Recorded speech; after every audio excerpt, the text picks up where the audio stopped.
নমস্কার বন্ধুরা, আমি কিংসুক মজুমদার। আজ প্রখ্যাত ফরাসি লেখক আলেকজান্ডার ডুমার জন্মদিন।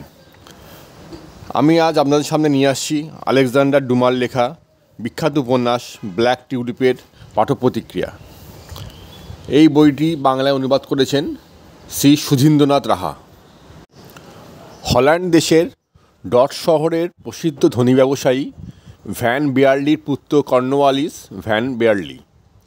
পিতার মৃত্যুর পর কর্নওয়ালিস টিউলিপ ফুলের চাষ শুরু করেন।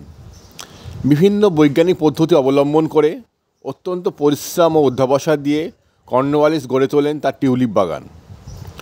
এই সময় হার্লেমের পুষ্প প্রদর্শনী সভাপতির প্রেসিডেন্ট ঘোষণা করেন, যে ব্যক্তি কালো টিউলিপ ফুল আবিষ্কার করতে পারবেন তাকে 1,00,000 গিল্ডার পুরস্কার দেওয়া হবে।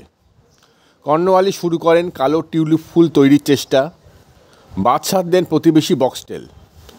নানাভাবে ষড়যন্ত্র করে কর্নওয়ালিসকে অপদস্থ করার চেষ্টা করেন বক্সটেল। মিথ্যে অপবাদে পুলিশ কর্নওয়ালিসকে গ্রেপ্তার করে, কিন্তু শেষ পর্যন্ত সুন্দরী রোজার সাহচর্যে বন্দিদশা থেকে মুক্ত পান কর্নওয়ালিস এবং কালো টিউলিপ ফুলের আবিষ্কারকে সম্মান পান।